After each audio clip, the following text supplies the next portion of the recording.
É com grande alegria e expectativa que lhe apresento o volume 3 de mensagens escolhidas de Ellen Goldwhite.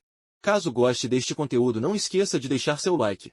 Neste audiobook, você encontrará uma seleção cuidadosamente compilada de inspiração divina, trazida à luz por uma mensageira dotada de profunda sabedoria e compaixão. Ellen Goldwhite, uma notável serva de Deus, foi agraciada com visões e revelações que abençoaram inúmeras vidas ao redor do mundo. Ao compartilhar este precioso volume com outros, você estende o convite para que mais almas possam ser tocadas e transformadas pela mensagem de esperança e amor que ele contém. Que esta mensagem fortaleça sua fé, renove suas esperanças e inspire-o a viver uma vida conforme a vontade de Deus. Boa audição. Mensagens Escolhidas, volume 3. Capítulo 21. Ellen G. White dá informações sobre a Assembleia de Minneapolis. Uma declaração apresentando os antecedentes históricos.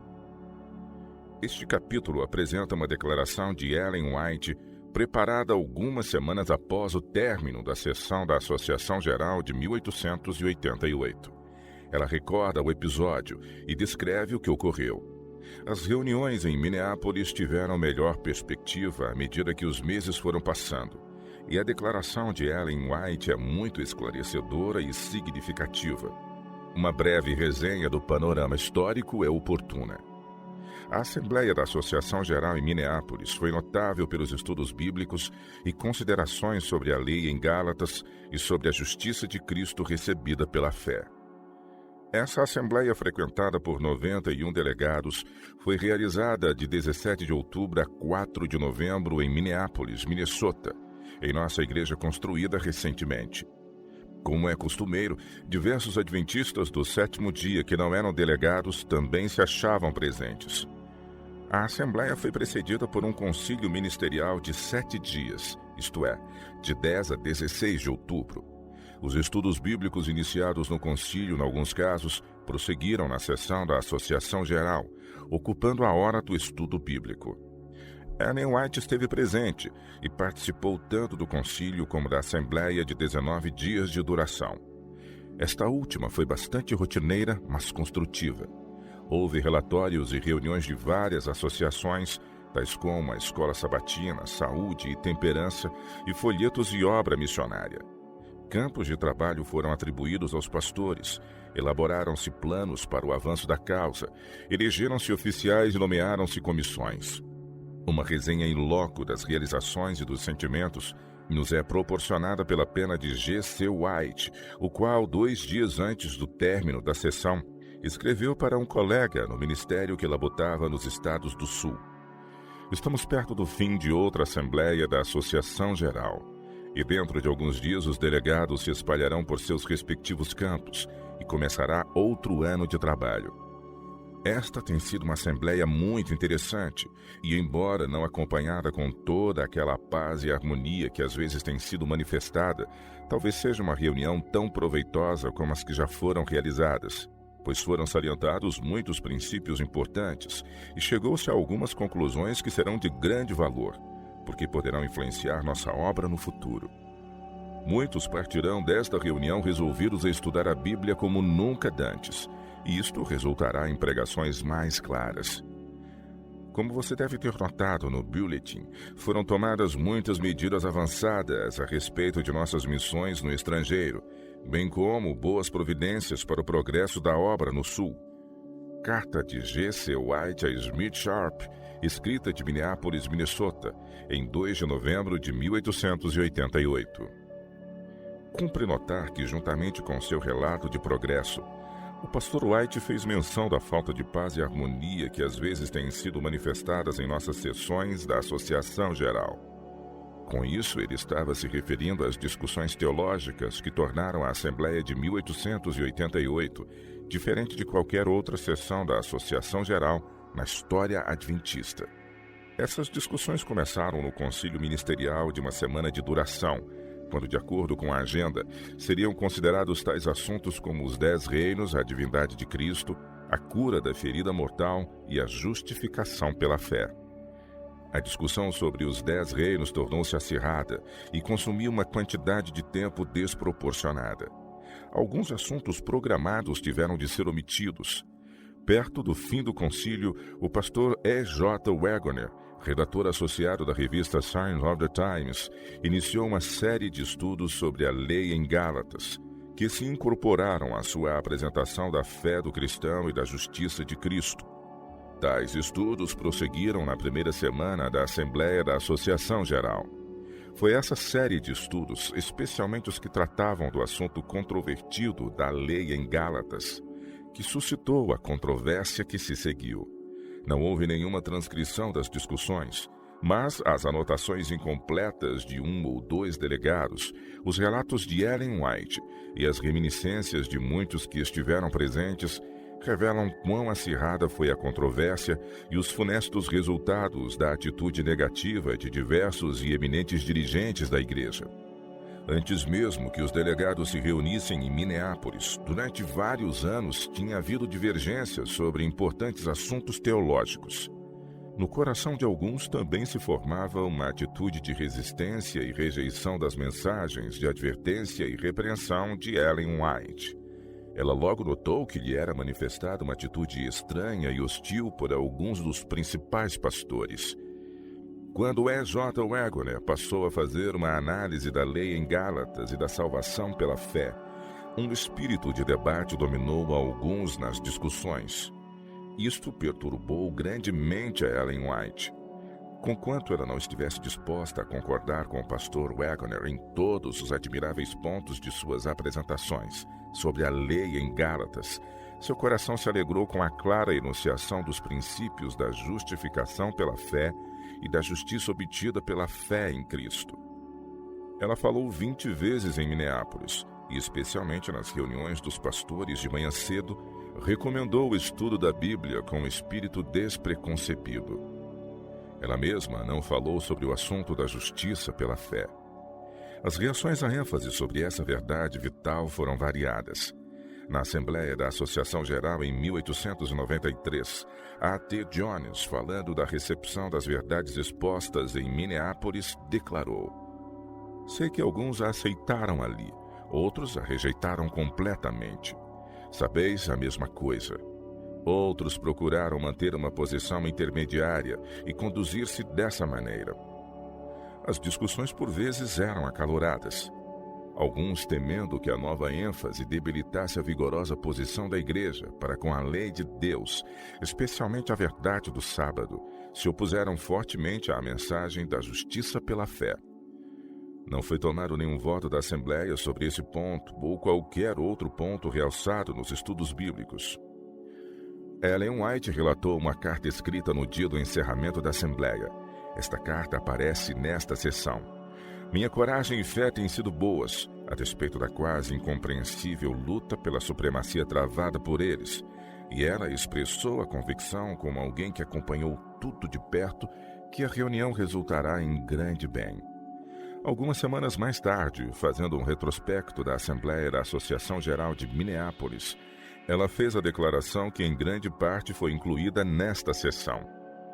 Nas semanas e nos meses que decorreram após a Assembleia, um pertinaz centro de oposição se desenvolveu em Battle Creek, a sede da igreja e de 3 de suas principais instituições.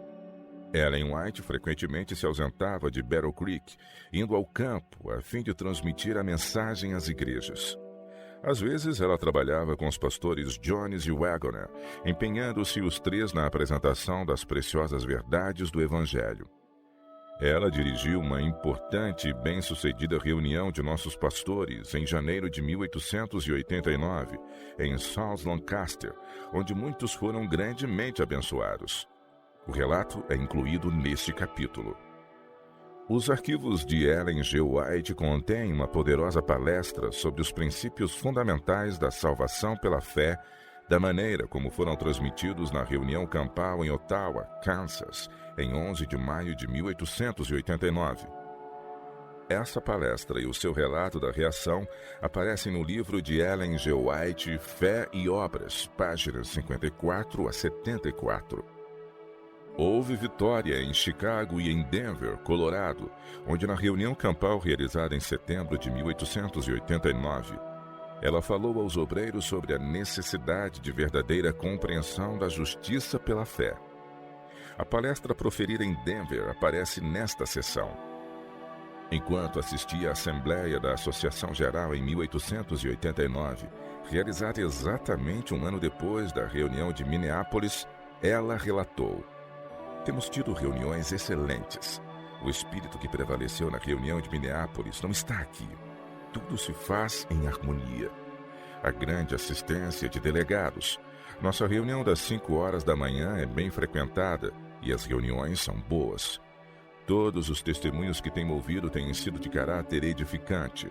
Dizem que o ano passado foi o melhor de sua vida. A luz a resplandecer da palavra de Deus foi clara e distinta.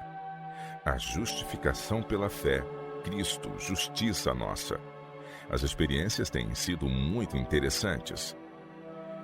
Em 3 de fevereiro de 1890, falando aos pastores reunidos em Battle Creek para um concílio ministerial, ela rememorou suas experiências no campo durante 1889. Sua declaração constitui uma parte apropriada desta introdução. "Viajamos diretamente aos diferentes lugares das reuniões para que eu pudesse estar lado a lado com os mensageiros de Deus, que eu sabia serem seus mensageiros, que eu sabia terem uma mensagem para seu povo. Transmiti minha mensagem com eles exatamente em harmonia com a própria mensagem que eles estavam apresentando. E o que vimos? Vimos um poder acompanhando a mensagem. Em todo lugar em que trabalhamos, e alguns sabem quão arduamente nós labutamos. Penso que foi uma semana inteira, desde cedo até tarde, em Chicago, a fim de que pudéssemos introduzir estas ideias na mente dos irmãos. O diabo trabalhou por um ano para obliterar essas ideias, todas elas.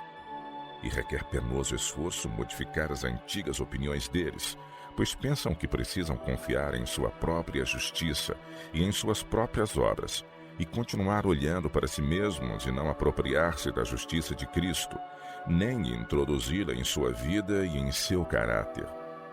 E trabalhamos ali durante uma semana. Passou uma semana até que houve uma brecha, e o poder de Deus, como uma onda gigantesca, se estendeu sobre aquela congregação. Digo-vos que foi para libertar os homens, foi para indicar-lhes o Cordeiro de Deus, que tira os pecados do mundo. Lá em South Lancaster, as poderosas atuações do Espírito de Deus se fizeram sentir. Há alguns aqui que estiveram naquela reunião. Deus revelou sua glória, e todos os estudantes do colégio foram conduzidos ali à porta em confissão, e as atuações do Espírito de Deus se fizeram sentir. E assim foi de lugar em lugar. Em toda parte onde fomos, vimos as atuações do Espírito de Deus. Pensais que, como os 10 leprosos, hei de ficar calada, não erguendo a voz para enaltecer a justiça de Deus e para louvá-lo e glorificá-lo? Procuro apresentar isto a vós para que vejais as provas que eu vi. Parece, porém, que as palavras como que penetram no vácuo. E até quando será assim? Até quando as pessoas no coração da obra resistirão a Deus? Até quando os homens aqui os apoiarão ao fazerem isso? Saí do caminho, irmãos, tirai a mão da arca de Deus e permite que o Espírito de Deus entre e opere com grande poder.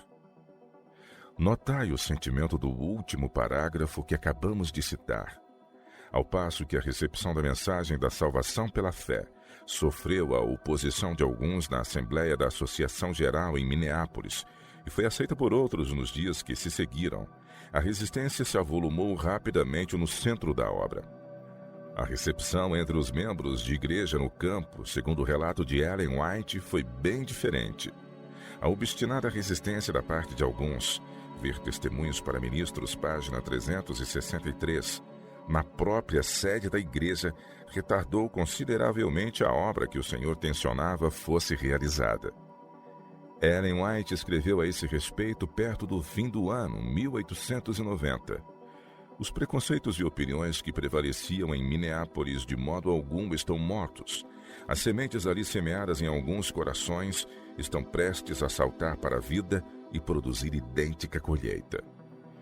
Ela escreveu também em relação com isso.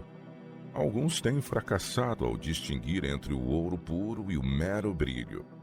E acrescentou: A verdadeira religião, a única religião da Bíblia, que ensina o perdão somente pelos méritos de um Salvador crucificado e ressurreto, que advoga a justiça pela fé no Filho de Deus, tem sido desprezada. Contra ela se tem falado, tem sido ridicularizada e rejeitada. Em seu livro Progresses to Victory, o pastor Ave Olson conta a história e documenta a mudança gradual para melhor que sucedeu nos 5 ou 6 anos depois de Minneapolis. Contudo, houve um trágico recuo no avanço da causa de Deus. Ellen White reconheceu isso e às vezes o mencionou, geralmente em declarações casuais. Em nenhuma ocasião, porém, ela insinuou ou declarou que houve uma rejeição oficial pelos dirigentes da Igreja da preciosa mensagem submetida à consideração da Assembleia da Associação Geral em 1888. Antes, em 19 de dezembro de 1892, apenas 4 anos depois dessa notável Assembleia, numa carta dirigida aos prezados irmãos da Associação Geral, ela declarou triunfantemente: ao recapitular a nossa história passada, havendo percorrido todos os passos de nosso progresso até o nosso estado atual, posso dizer: louvado seja Deus! Quando vejo o que Deus tem executado, encho-me de admiração e de confiança na liderança de Cristo. Nada temos que recear quanto ao futuro, a menos que esqueçamos a maneira em que o Senhor nos tem guiado e os ensinos que nos ministrou no passado. Somos agora um povo forte, se pusermos nossa confiança no Senhor, pois estamos lidando com as poderosas verdades da Palavra de Deus. Tudo temos a agradecer. Ela escreveu também em 1907: a Igreja deve aumentar em atividade e ampliar seus limites. Ao passo que tem havido renhidas lutas no esforço de manter nosso cunho distintivo, temos, todavia, como cristãos bíblicos, estado sempre em terreno conquistado. Com estes antecedentes, apresentamos o capítulo histórico desta sessão. Preciosas promessas contra quadros sombrios. Foi com fé que me aventurei a transpor as montanhas rochosas, com o objetivo de assistir à Assembleia da Associação Geral realizada em Minneapolis. Em Minneapolis encontramos uma grande delegação de pastores. Discerni bem no começo da reunião um espírito que me preocupou. Foram proferidos discursos que não deram ao povo o alimento que ele tanto necessitava. Foi-lhes apresentado o lado escuro e sombrio do quadro a ser pendurado na galeria da memória. Isso não traria luz e liberdade espiritual, mas desalento. Fui profundamente influenciada pelo Espírito do Senhor no sábado à tarde, 13 de outubro de 1888, a chamar a atenção dos presentes para o amor que Deus manifesta para seu povo. Não se deve permitir que a mente se demore nos aspectos mais desagradáveis de nossa fé. Na palavra de Deus, que pode ser comparada a um jardim cheio de rosas, lírios e cravos, podemos colher pela fé as preciosas promessas de Deus, destiná-las a nosso próprio coração e ter bom ânimo. Sim, ser alegres em Deus. Ou podemos concentrar nossa atenção nos espinhos e cardos, ferir-nos gravemente e lamentar nossa situação adversa. Não agrada a Deus que seu povo pendure quadros sombrios e dolorosos na galeria da memória.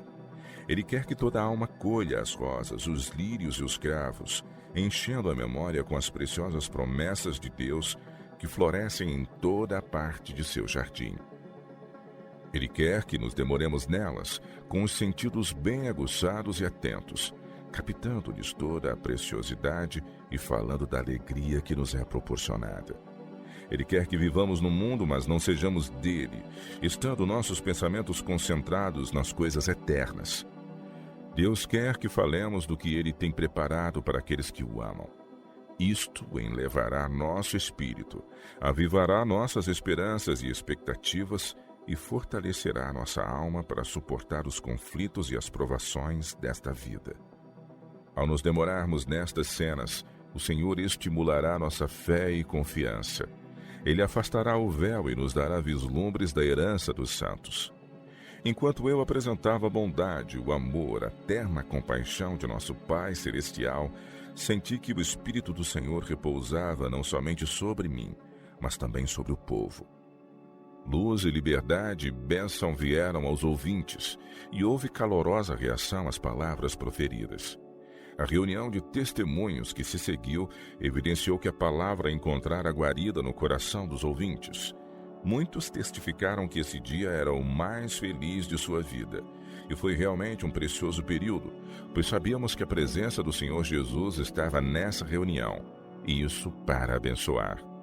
Eu sabia que a revelação especial do Espírito de Deus tinha o propósito de reprimir as dúvidas e dissipar a onda da descrença que penetrara em corações e mentes no tocante a irmão White e a obra que o Senhor lhe dera para fazer.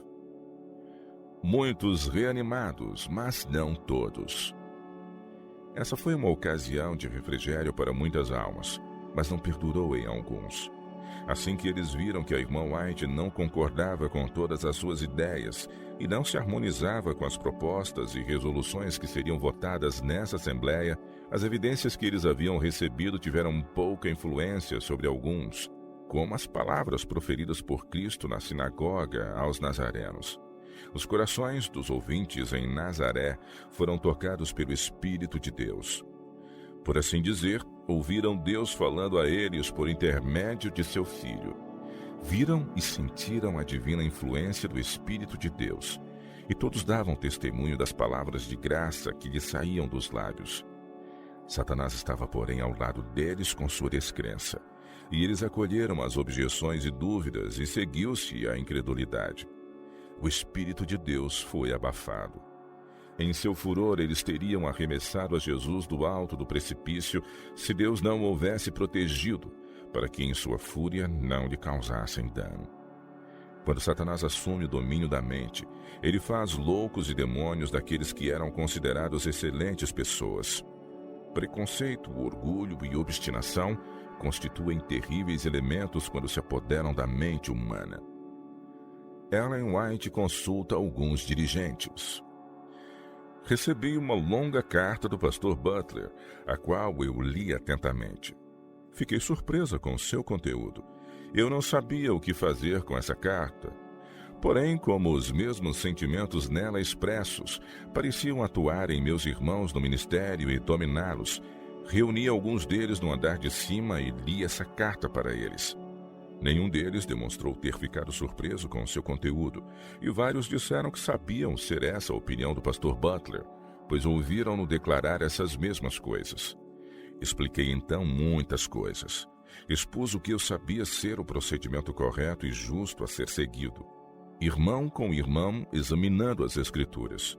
Eu sabia que o grupo à minha frente não encarava todas as coisas de maneira correta, portanto declarei muitas coisas. Todas as minhas declarações expuseram princípios corretos para orientar a maneira de proceder, mas receei que minhas palavras não causassem nenhuma impressão sobre eles. Compreendiam as coisas à sua maneira, e a luz que eu lhes disse que me foi dada era para eles como conversas infundadas. Apelos nas reuniões matinais. Fiquei com o coração muito aflito por causa das condições vigentes. Fiz muito fervorosos apelos a meus irmãos e irmãs nas reuniões matinais e solicitei que fizéssemos dessa ocasião um período proveitoso, examinando junto as Escrituras com humildade de coração.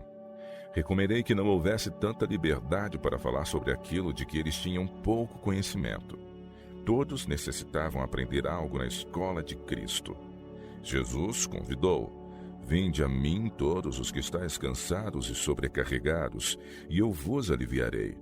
Tomai sobre vós o meu jugo e aprendei de mim, porque sou manso e humilde de coração, e achareis descanso para as vossas almas. Porque o meu jugo é suave e o meu fardo é leve. Mateus 11, de 28 a 30.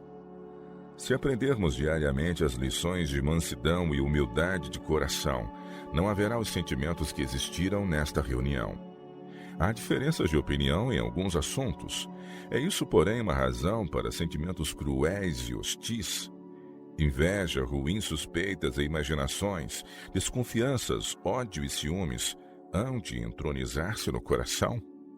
Todas essas coisas são más, completamente más. Nosso auxílio só está em Deus. Passemos muito tempo em oração, examinando o coração com o devido espírito, ansiosos de aprender e dispostos a ser corrigidos ou esclarecidos em algum ponto em que talvez estejamos errados. Se Jesus estiver em nosso meio e se nosso coração for enternecido por seu amor, teremos uma das melhores assembleias a que já assistimos. Uma sessão movimentada e importante. Havia muita coisa para ser realizada. A obra se ampliara. Tinham sido abertas novas missões e organizadas novas igrejas.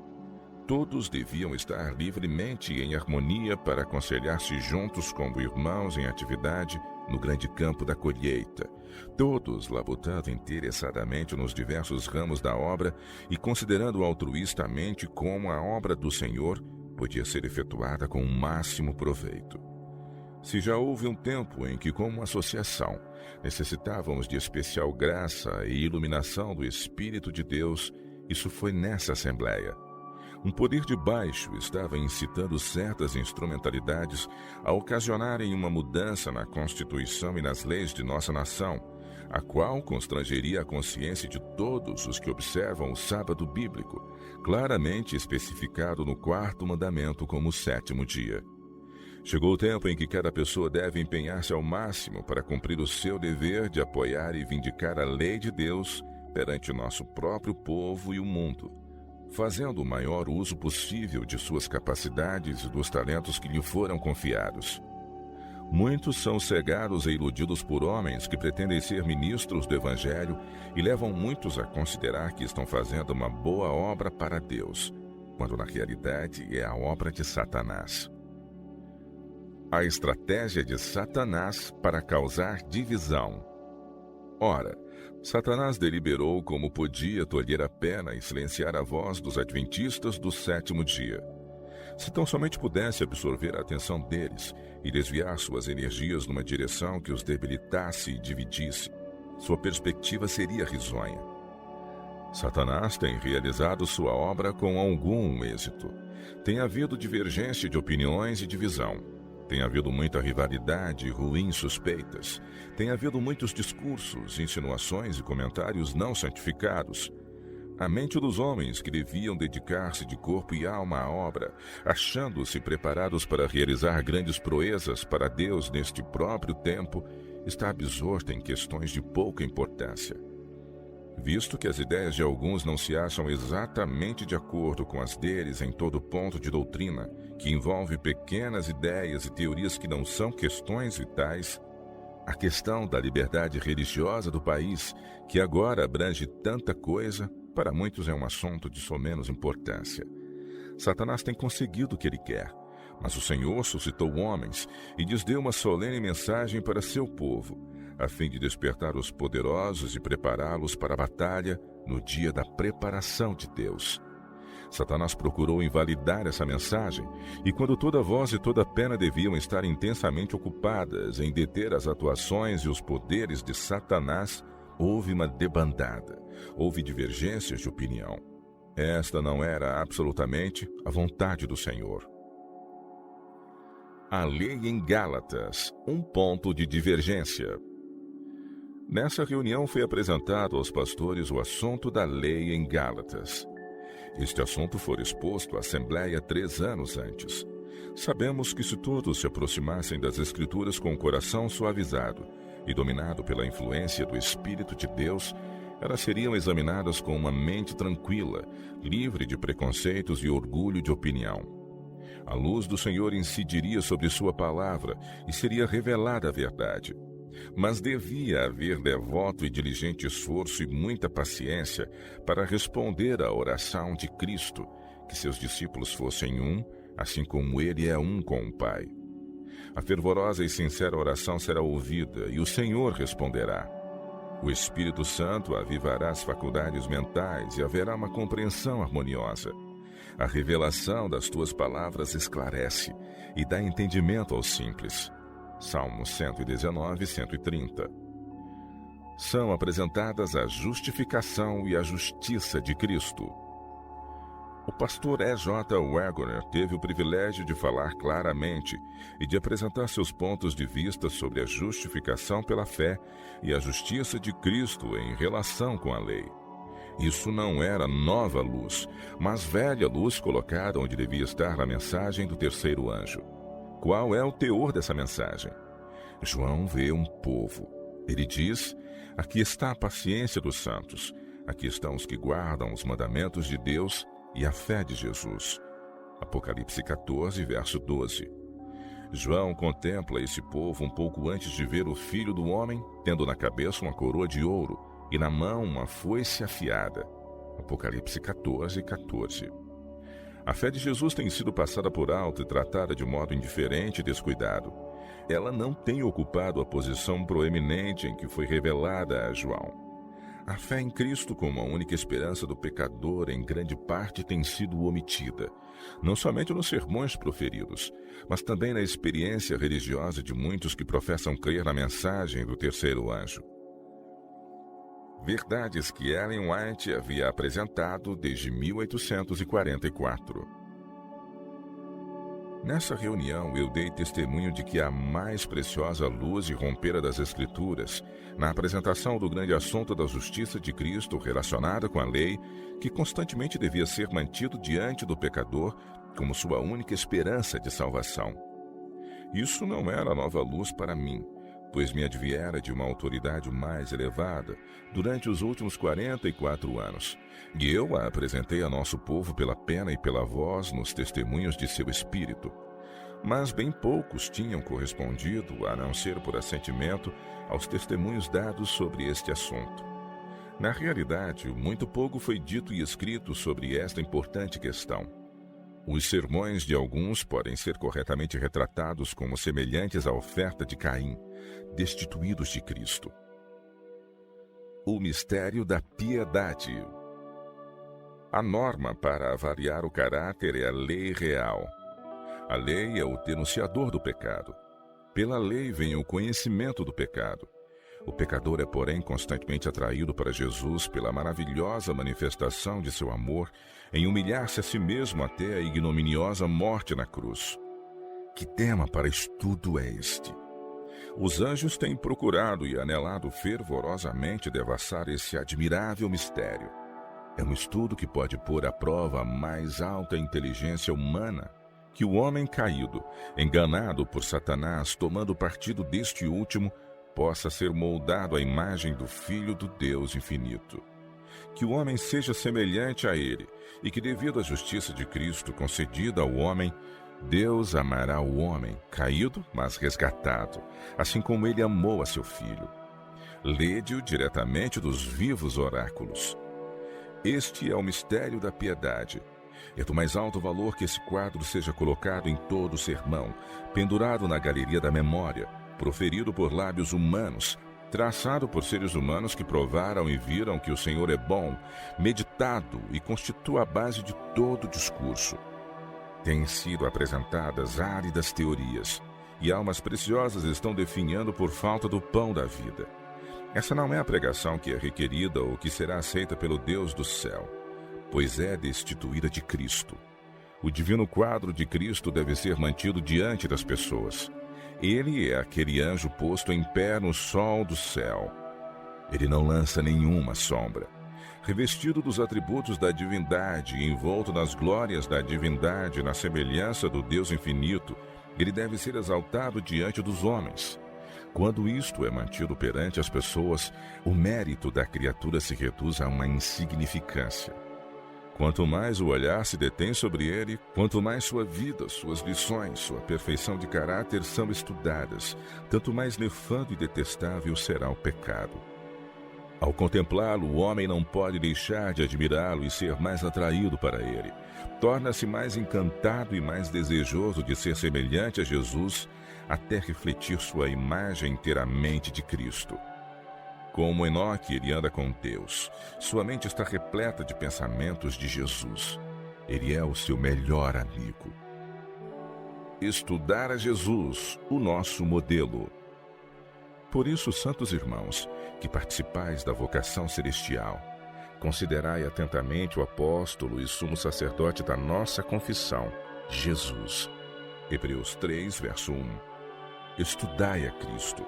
Estudai seu caráter, aspecto após aspecto. Ele é o nosso modelo que nos é requerido imitar em nossa vida e em nosso caráter. Senão deixaremos de representar a Jesus e apresentaremos ao mundo um modelo falso. Não imiteis a homem algum, pois os homens são imperfeitos nos hábitos, na linguagem, nas maneiras, no caráter. Eu vos apresento o homem Cristo Jesus. Precisais conhecê-lo individualmente como vosso Salvador, antes que possais estudá-lo como vosso modelo e exemplo. Paulo disse: não me envergonho do Evangelho, porque é o poder de Deus para a salvação de todo aquele que crê, primeiro do judeu e também do grego, visto que a justiça de Deus se revela no Evangelho de fé em fé, como está escrito: o justo viverá pela fé. Porquanto o que de Deus se pode conhecer é manifesto entre eles, porque Deus lhes manifestou. Romanos 1, de 16 a 19. Agradecidos porque as mentes foram despertadas pelo Espírito de Deus. Nós nos sentimos profunda e solenemente agradecidos a Deus porque as mentes foram despertadas pelo Espírito de Deus para ver a Cristo nos vivos oráculos e para representá-lo ante o mundo, mas não meramente em palavras. Elas veem os requisitos das Escrituras de que todos quantos afirmam ser seguidores de Cristo têm o dever de andar em suas pegadas, ser imbuídos de seu Espírito e apresentar assim Jesus Cristo ao mundo, o qual veio ao nosso mundo para representar o Pai. Ao representar a Cristo, representamos a Deus ao nosso mundo. Se alguém não tem o Espírito de Cristo, esse tal não é dele. Romanos 8, verso 9. Perguntemos: estamos refletindo o caráter de Jesus Cristo na igreja e perante o mundo? É requerido de nós um estudo muito mais profundo ao examinar as Escrituras. Colocar a justiça de Cristo na lei revela distintamente a Deus em seu verdadeiro caráter e revela a lei como santa, justa e boa e realmente gloriosa, quando vista em seu verdadeiro caráter. Se todos os nossos irmãos empenhados na obra ministerial se aproximassem juntos de suas Bíblias com o Espírito de Cristo, respeitando uns aos outros e com verdadeira cortesia cristã, o Senhor seria seu instrutor. Mas ele não tem nenhuma oportunidade para impressionar as mentes sobre as quais Satanás exerce tão grande poder. Tudo que não se harmoniza com sua opinião e seu critério humano parece estar coberto de trevas e ter aspectos sombrios. O espírito de muitos preocupava a Ellen White. Minha preocupação durante a reunião era apresentar a Jesus e seu amor perante meus irmãos, pois eu via claras evidências de que muitos não tinham o Espírito de Cristo. Minha mente se manteve em paz, firmada em Deus, e fiquei triste ao ver que um espírito diferente penetrara na experiência de nossos irmãos no ministério e que ele estava impregnando o arraial. Eu estava ciente de que havia notável cegueira na mente de muitos para que não discernissem onde estava o Espírito de Deus e o que constituía a verdadeira experiência cristã. E considerar que esses eram aqueles que tinham a tutela do rebanho de Deus era doloroso. A falta de genuína fé, as mãos frouxas, porque não eram erguidas em sincera oração. Alguns não sentiam necessidade de oração. Seu próprio critério, achavam eles, era suficiente e não percebiam que o inimigo de todo o bem estava dirigindo o critério deles. Eram como soldados que iam para a batalha desarmados e sem armadura. É de admirar que os discursos não tivessem animação, que a vivificante água da vida recusasse fluir através de canais obstruídos e que a luz do céu não pudesse atravessar o denso nevoeiro da mornidão e pecaminosidade. Só consegui dormir algumas horas. Escrevi durante todas as horas da manhã, levantando-me frequentemente às 2 e às 3 horas da madrugada e aliviando a mente ao escrever sobre os assuntos que me eram apresentados. Meu coração ficou aflito ao ver o espírito que controlava alguns de nossos irmãos na obra ministerial, e esse espírito parecia ser contagioso. Havia muito falatório. Uma apresentação da verdade que ela pôde apoiar. Quando declarei perante meus irmãos que ouvira pela primeira vez as ideias do pastor E. J. Waggoner, alguns não acreditaram em mim. Afirmei que eu ouvira preciosas verdades proferidas a que podia corresponder de todo o meu coração, pois essas grandes e gloriosas verdades, a justiça de Cristo e o sacrifício completo feito em favor do homem, não tinham sido indelevelmente gravadas em minha mente pelo Espírito de Deus? Este assunto não foi apresentado reiteradas vezes nos testemunhos? Quando o Senhor deu a meus irmãos o encargo de proclamar esta mensagem, senti-me inexprimivelmente agradecida a Deus, pois eu sabia que era a mensagem para este tempo.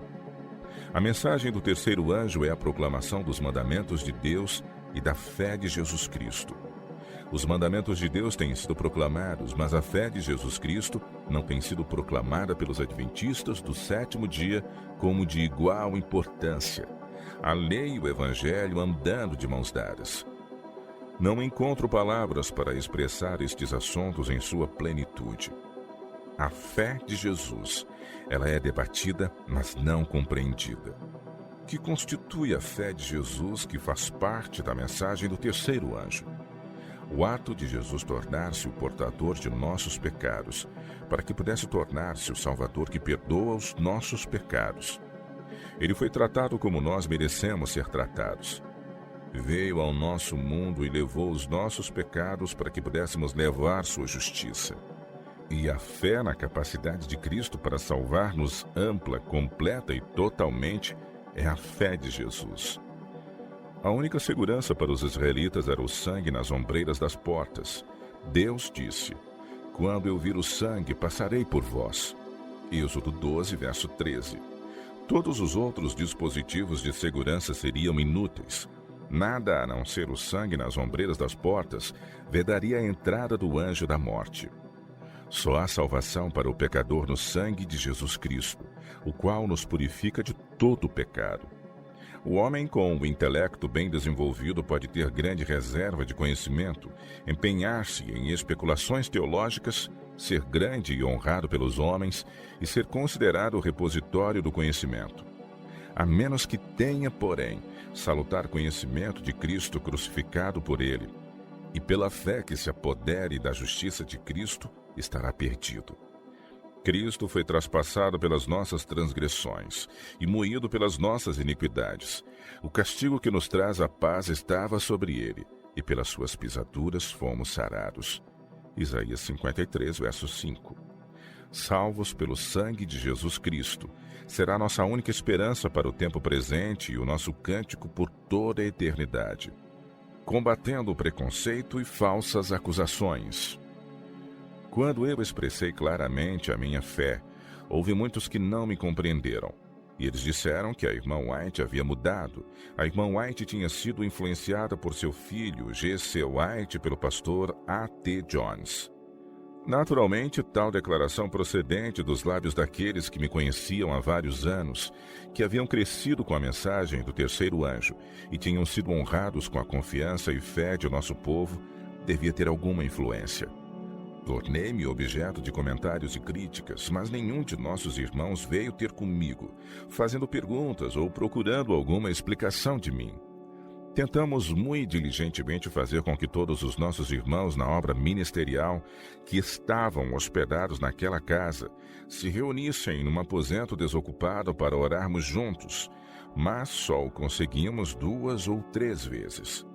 Eles preferiam ir a seus quartos e ter suas conversas e orações por si mesmos. Não parecia haver nenhuma oportunidade para desfazer o preconceito que era tão firme e decidido, nenhum ensejo para remover a má compreensão a meu respeito e a respeito de meu filho E. J. Waggoner e A.T. Jones. Procurei fazer outra tentativa. Na madrugada daquele dia, eu escrevera um assunto para ser apresentado a nossos irmãos, pois assim minhas palavras não seriam deturpadas. Um bom número de nossos principais homens de responsabilidade se achava presente, e senti profundamente que um número muito maior não fora levado para essa reunião, pois eu sabia que alguns dos presentes começaram a ver as coisas sob um aspecto diferente, e muitos outros teriam sido beneficiados se houvessem tido a oportunidade de ouvir o que eu tinha para dizer. Mas eles não sabiam e não foram beneficiados com minhas explicações e com o claro "assim diz o Senhor" que eu lhes dei. Foram feitas algumas perguntas nessa ocasião. Irmão White, a senhora pensa que o Senhor tem alguma luz nova e mais intensa para nós como um povo? Respondi com toda a certeza. Não somente penso assim, mas posso falar com conhecimento de causa. Sei que há preciosa verdade a ser desdobrada para nós, se somos o povo que deve permanecer em pé no dia da preparação de Deus. Ellen White incentiva o estudo com espírito despreconcebido. Então foi feita a pergunta se eu achava que era melhor que o assunto ficasse onde estava, depois que o irmão Waggoner expusera seus pontos de vista da lei em Gálatas. Eu disse, de modo algum. Queremos tudo sobre ambos os lados da questão. Declarei, porém, que o espírito que eu vira ser manifestado na reunião era desarrazoado. Eu devia insistir que fosse manifestado o devido espírito, um espírito semelhante ao de Cristo, como o que o pastor E. J. Waggoner revelara durante toda a apresentação de suas ideias, e que esse assunto não fosse tratado em forma de debate. A razão para eu recomendar que esse assunto fosse tratado com um espírito semelhante ao de Cristo era que não devia haver ataques contra seus irmãos que diferissem deles. Visto que o pastor E. J. Waggoner se portara como um cavalheiro cristão, eles deviam fazer a mesma coisa, apresentando os argumentos de seu lado da questão de maneira direta. A questão da lei em Gálatas não é vital. Se nossas ideias a respeito de Gálatas não são corretas, não temos a mensagem do terceiro anjo e nossa posição é infundada. Não há nada de importante em nossa fé. Eu disse, irmãos, aqui está precisamente o que tenho declarado. Essa afirmação não é correta. É uma afirmação extravagante e exagerada. Se ela for feita ao ser considerada essa questão, terei o dever de expor este assunto perante todos os que estiverem reunidos, e quer ouçam ou deixem de ouvir, dizer-lhes que a afirmação é incorreta. A questão debatida não é uma questão vital e não deve ser tratada como tal. A maravilhosa importância e magnitude desse assunto tem sido exagerada, e por esta razão, por meio de concepções errôneas e ideias deturpadas, vemos o espírito que prevalece nesta reunião, o qual é contrário ao espírito de Cristo, e jamais devia ser manifestado entre irmãos. Apareceu um espírito de farisaísmo entre nós, contra o qual erguerei minha voz onde quer que seja revelado. Pude ver grande falta de sábia discriminação e de bom senso. O mal dessas coisas muitas vezes me foi apresentado. A diferença de opinião tornou-se evidente tanto aos crentes como aos descrentes. Estas coisas causaram tal impressão em minha mente que achei que meus irmãos tinham sofrido uma grande modificação. Este assunto me foi apresentado enquanto eu me encontrava na Europa, em figuras e símbolos, mas a explicação me foi dada posteriormente, de modo que não fiquei em trevas quanto ao estado de nossas igrejas e de nossos irmãos na obra ministerial. Voltei para meu quarto perguntando qual seria o melhor procedimento a ser adotado por mim. Aquela noite, muitas horas foram passadas em oração a respeito da lei em Gálatas. Isto era uma simples partícula de pó. Qualquer que fosse o ponto de acordo com um "assim diz o Senhor", minha alma diria amém e amém. Mas o espírito que dominava nossos irmãos era tão diferente do espírito de Jesus, tão contrário ao espírito que devia ser manifestado de uns para com os outros, que minha alma se encheu de angústia. Na reunião para os pastores na manhã seguinte, eu tinha algumas coisas claras para dizer a meus irmãos que não ousei reter. O sal perdera o sabor, o ouro refinado se escurecera.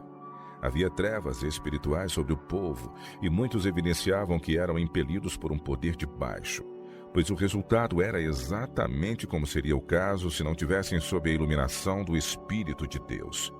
Que páginas da história estavam sendo feitas pelo anjo registrador? O fermento realmente efetuara sua amarga obra e quase levedara a massa.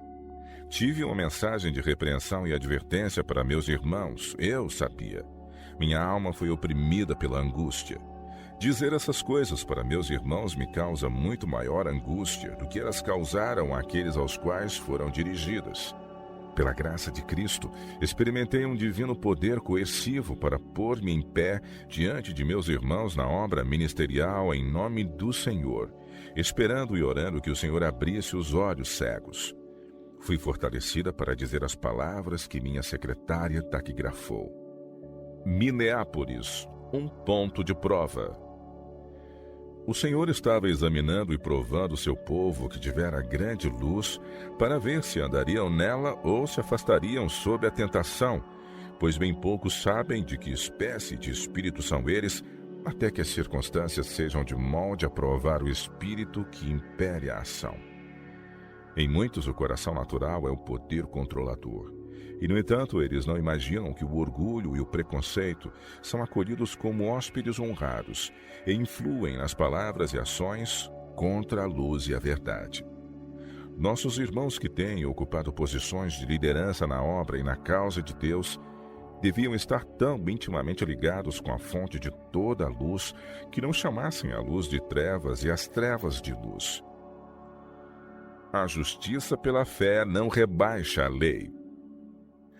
Enaltecer a Cristo como nossa única fonte de poder, apresentar seu incomparável amor ao lançar a culpa dos pecados dos homens em sua conta e imputar-lhe sua própria justiça, não anula a lei de forma alguma, nem diminui sua dignidade.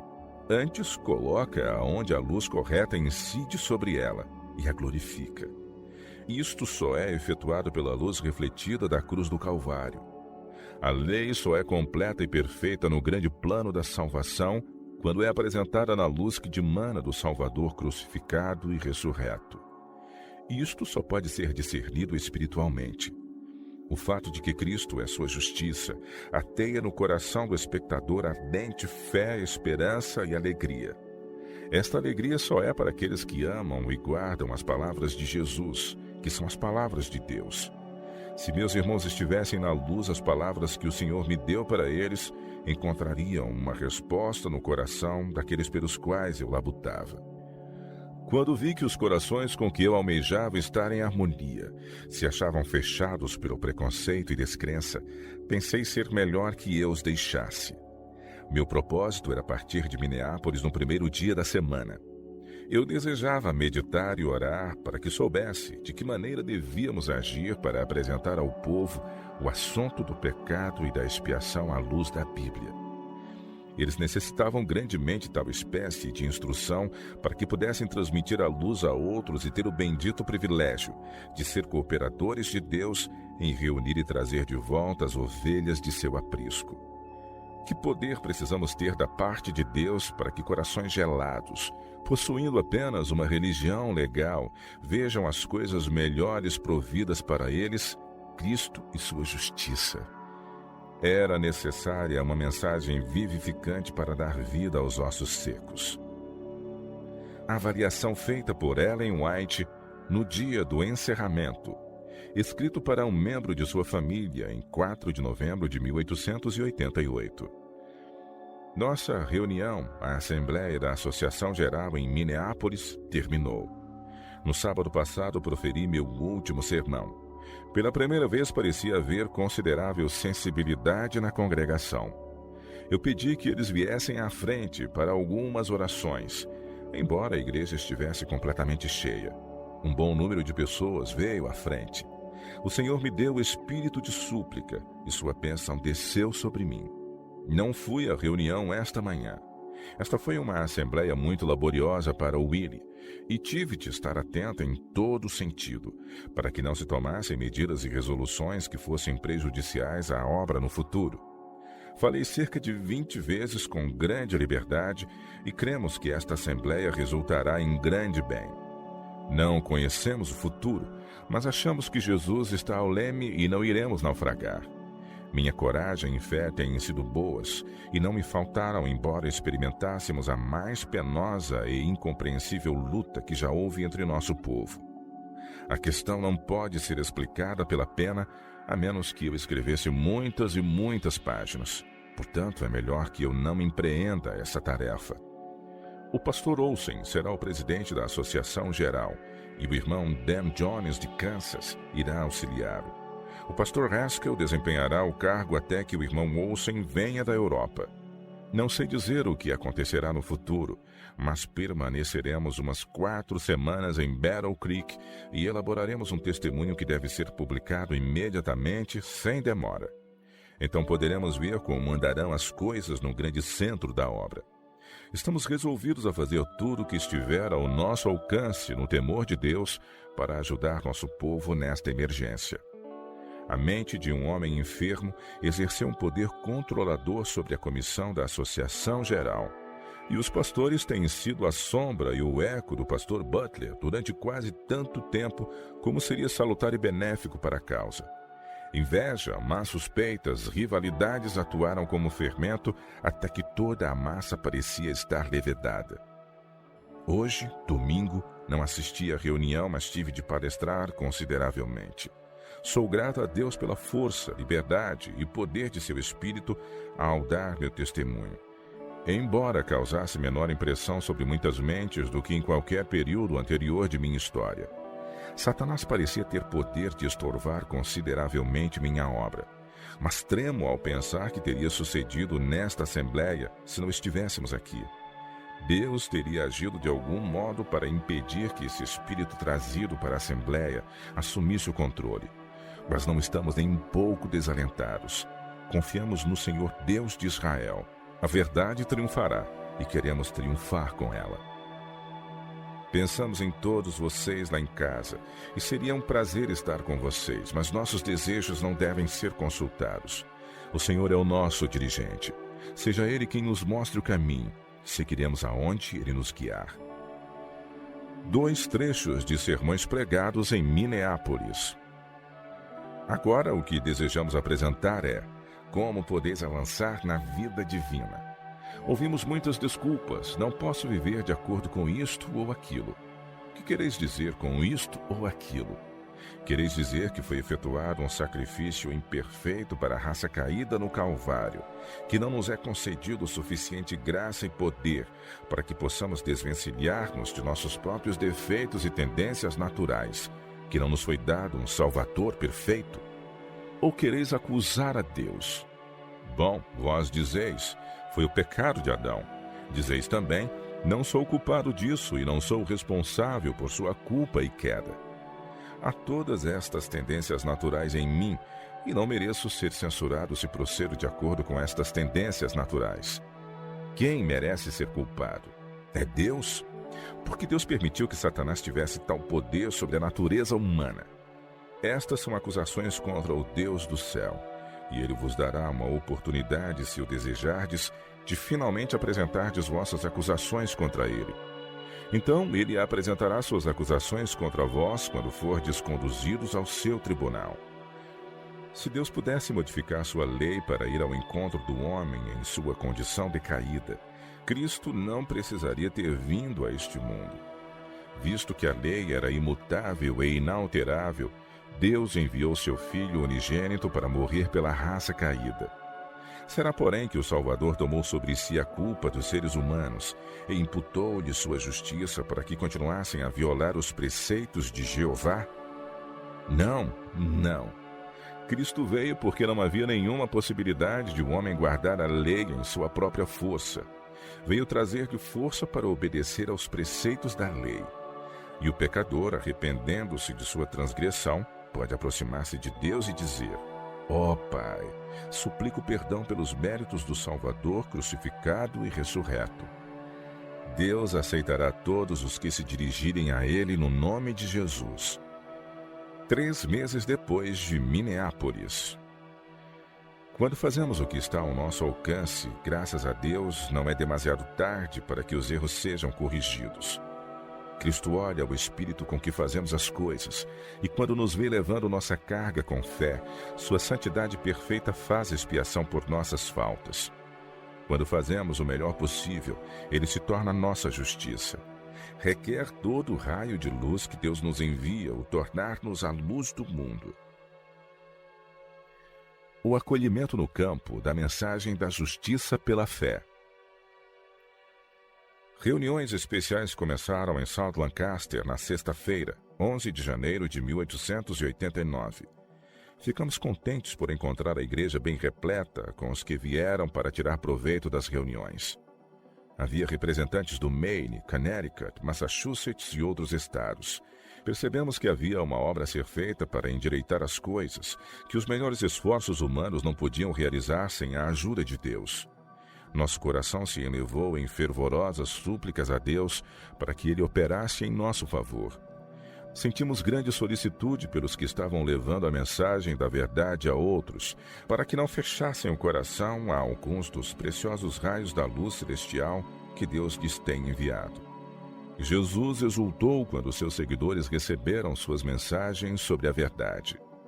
No sábado à tarde, muitos corações foram tocados e muitas almas foram alimentadas com o pão que desce do céu.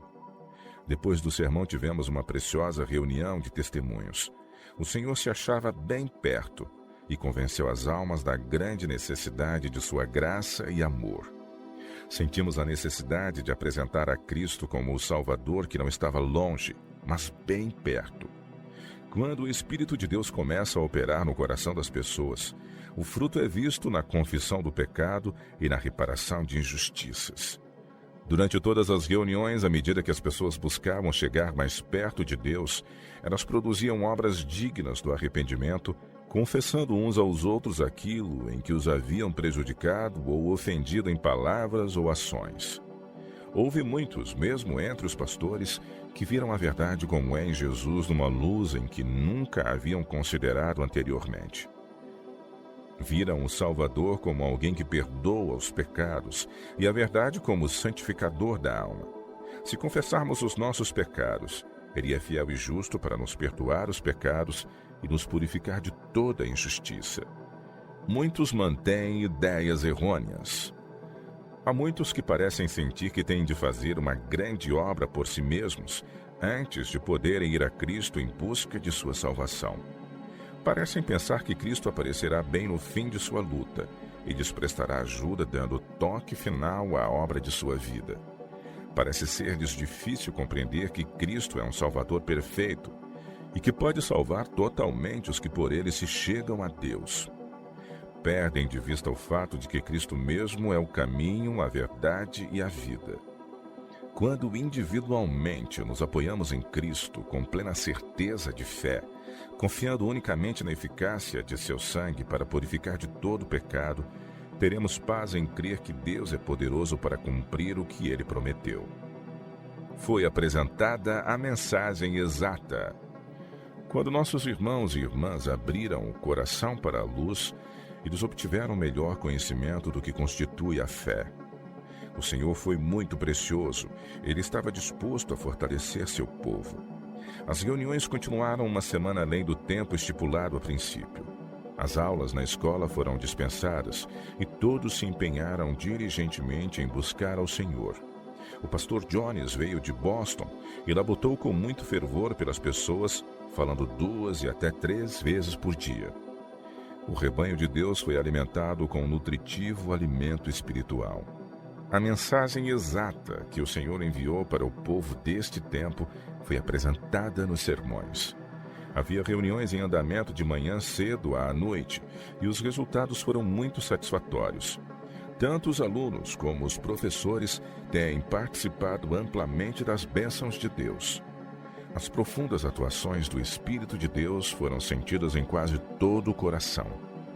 O testemunho dado em geral pelos que assistiram à reunião era que eles obtiveram uma experiência que superou a tudo quanto haviam conhecido anteriormente. Expressaram sua alegria de que Cristo lhes perdoara os pecados. Tinham o coração cheio de gratidão e louvor a Deus. Havia doce paz em sua alma.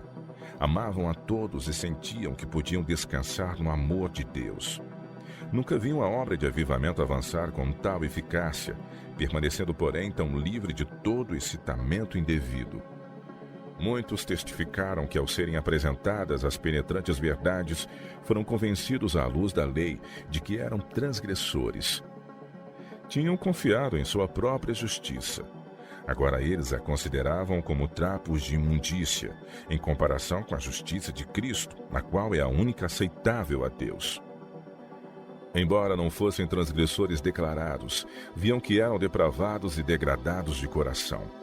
Haviam colocado outros deuses em lugar de seu Pai Celestial. Tinham lutado para abster-se do pecado, mas haviam confiado em sua própria força. Devemos ir a Jesus assim como estamos, confessar nossos pecados e lançar nossa alma desamparada sobre o nosso compassivo Redentor. Necessidade de correta noção da justiça pela fé. A convite fiz algumas observações aos ministros na tenda dos pastores. Conversamos um pouco a respeito dos melhores planos a serem feitos para instruir o povo aqui, neste próprio local, no tocante à religião no lar. Muitas pessoas parecem desconhecer o que constitui a fé. Muitos se queixam de trevas e desalento. Perguntei: tendes a face voltada para Jesus? Estás contemplando a Ele, o sol da justiça? Precisais definir claramente para as igrejas a questão da fé e inteira confiança na justiça de Cristo. Em vossas palestras e orações tem sido dada tão pouca ênfase a Cristo, a seu incomparável amor, a seu grande sacrifício feito em nosso favor, que Satanás quase obliterou as noções que devemos e precisamos ter de Jesus Cristo. Precisamos confiar menos em seres humanos para ajuda espiritual e mais, muito mais, ao nos aproximarmos de Jesus Cristo como nosso Redentor. Podemos demorar-nos com firme propósito nos atributos celestiais de Jesus Cristo.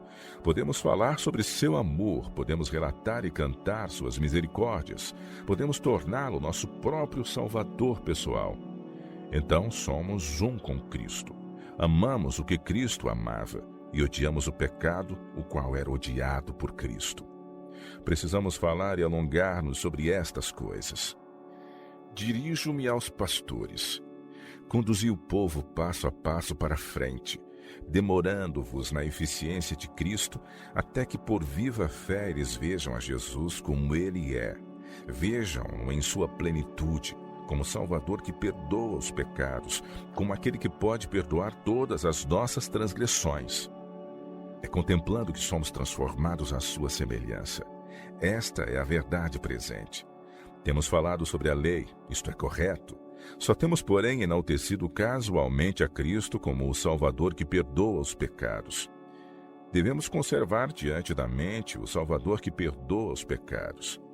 Mas devemos apresentá-lo em sua verdadeira posição, vindo morrer para engrandecer a lei de Deus e torná-la gloriosa, e também para justificar o pecador que confia inteiramente nos méritos do sangue do Salvador, crucificado e ressurreto. Isto não é explicado.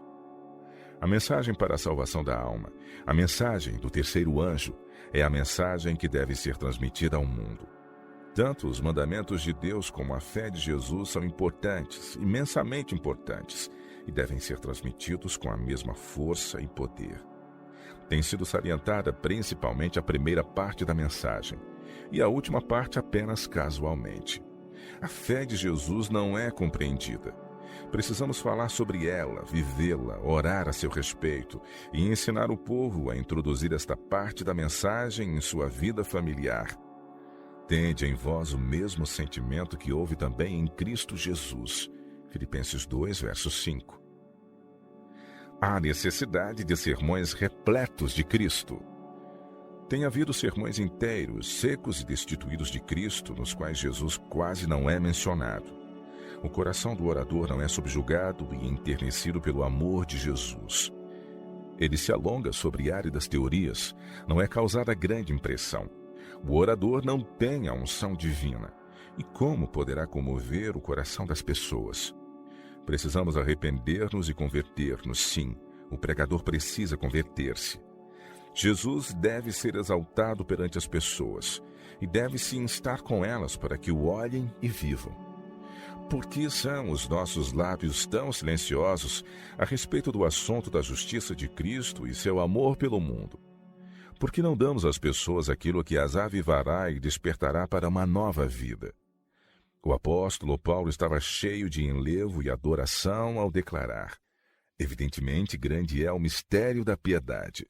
Aquele que foi manifestado na carne foi justificado em espírito, contemplado por anjos, pregado entre os gentios, crido no mundo, recebido na glória. 1 Timóteo 3,16. Tende em vós o mesmo sentimento que houve também em Cristo Jesus, pois ele, subsistindo em forma de Deus, não julgou como usurpação ser igual a Deus. Antes, a si mesmo se esvaziou, assumindo a forma de servo, tornando-se em semelhança de homens e reconhecido em figura humana.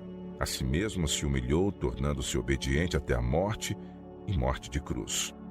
Para que ao nome de Jesus se dobre todo o joelho, nos céus e na terra e debaixo da terra, e toda língua confesse que Jesus Cristo é o Senhor, para a glória de Deus Pai. Filipenses 2, de 5 a 11. No qual temos a redenção pelo seu sangue, a remissão dos pecados. Ele é a imagem do Deus invisível, o primogênito de toda a criação, pois nele foram criadas todas as coisas, nos céus e sobre a terra, as visíveis e as invisíveis, sejam tronos, sejam soberanias, quer principados, quer potestades. Tudo foi criado por meio dele e para ele. Ele é antes de todas as coisas. Nele tudo subsiste. Colossenses 1, de 14 a 17. Este é o grandioso assunto celestial em que grande parte tem sido omitido dos sermões porque Cristo não é formado na mente humana. E Satanás tem conseguido que seja assim, para que Cristo não seja o assunto de contemplação e adoração. Este nome tão poderoso, tão essencial, deve estar em toda a língua, da qual, a Igreja, me tornei ministro de acordo com a dispensação da parte de Deus, que me foi confiada a vosso favor para dar pleno cumprimento à palavra de Deus, o mistério que estivera oculto dos séculos e das gerações. Agora, todavia, se manifestou aos seus santos, aos quais Deus quis dar a conhecer qual seja a riqueza da glória deste mistério entre os gentios, isto é, Cristo em vós, a esperança da glória, o qual nós anunciamos, advertindo a todo homem e ensinando a todo homem em toda a sabedoria, a fim de que apresentemos todo homem perfeito em Cristo. Para isso é que eu também me afadigo, esforçando-me o mais possível, segundo a sua eficácia que opera eficientemente em mim. Colossenses 1, de 25 a 29. Eis aí a obra dos ministros de Cristo. Visto que esta obra não tem sido realizada, visto que Jesus e seu caráter, suas palavras e sua obra não têm sido apresentados ao povo, a situação religiosa das igrejas testifica contra seus mestres. As igrejas estão prestes a morrer porque é apresentada pouca coisa de Cristo. Elas não têm vida espiritual e discernimento espiritual. Receio da mensagem da justiça pela fé. Os próprios mestres do povo não se tornaram familiarizados por viva experiência com a fonte de sua confiança e de sua força. E quando o Senhor suscita homens e os envia com a exata mensagem para este tempo, a fim de que seja transmitida ao povo, uma mensagem que não é uma nova verdade, mas exatamente a mesma que Paulo ensinou, que o próprio Cristo ensinou, ela é para eles uma doutrina estranha. Começam a advertir as pessoas que estão prestes a morrer por não terem sido fortalecidos pela exaltação de Cristo diante delas, dizendo: não sejais muito apressadas. Convém esperar e não envolver-nos nessa questão até que estejais melhor informados a seu respeito. E os pastores pregam as mesmas teorias insípidas quando o povo necessita de novo maná. O caráter de Cristo é um caráter infinitamente perfeito e precisa ser exaltado, precisa ser realçado proeminentemente, pois é o poder, a força, a santificação e a justiça de todos os que creem nele. Os homens que têm tido um espírito farisaico pensam que se eles se apegarem às agradáveis teorias antigas e não tomarem parte na mensagem enviada por Deus a seu povo, estarão em boa e segura posição. Assim pensavam os fariseus de tempos antigos, e seu exemplo devia ser uma advertência para que os pastores se afastem desse terreno de enfatuação pessoal. Apresentar assuntos inspiradores do Evangelho. Necessitamos de um poder que desça sobre nós agora e nos estimule a diligência e a intensa fé. Então, batizados com o Espírito Santo, teremos Cristo formado em nós, a esperança da glória. Manifestaremos então a Cristo como o divino objeto de nossa fé e de nosso amor. Falaremos de Cristo, oraremos a Cristo e a respeito de Cristo. Louvaremos o seu santo nome. Apresentaremos ao povo seus milagres, sua abnegação, o sacrifício de si mesmo, seus sofrimentos e sua crucifixão, sua ressurreição e triunfante ascensão. Estes constituem os inspiradores assuntos do Evangelho, para despertarem amor e intenso fervor em todo o coração. Eis aí os tesouros da sabedoria e do conhecimento, uma fonte inesgotável. Quanto mais buscardes desta experiência, tanto maior será o valor de vossa vida. A água viva pode ser extraída da fonte, mas não haverá uma diminuição do suprimento. Os ministros do Evangelho seriam homens poderosos se pusessem sempre o Senhor diante de si e dedicassem seu tempo ao estudo de seu admirável caráter. Se fizessem isto, não haveria apostasias. Ninguém seria separado da associação por haver, pelas suas práticas licenciosas, desonrado a causa de Deus e exposto Jesus ao vitupério. As faculdades de todo ministro do Evangelho devem ser empregadas para ensinar as igrejas que creem a receber a Cristo pela fé como seu Salvador pessoal, a introduzi-lo em sua própria vida e torná-lo seu modelo para aprender de Jesus, crer em Jesus e exaltar a Jesus. O pastor deve, ele mesmo, demorar-se no caráter de Cristo. Deve ponderar a verdade e meditar sobre os mistérios da redenção, especialmente a obra mediadora de Cristo para este tempo. Demorar-se mais na encarnação e na expiação. Se Cristo é tudo e em todos para cada um de nós, por que sua encarnação e seu sacrifício expiatório não são mais realçados nas igrejas? Por que o coração e a língua não são empregados para louvar o Redentor? Esta será a aplicação das faculdades dos remidos pelos intermináveis séculos da eternidade.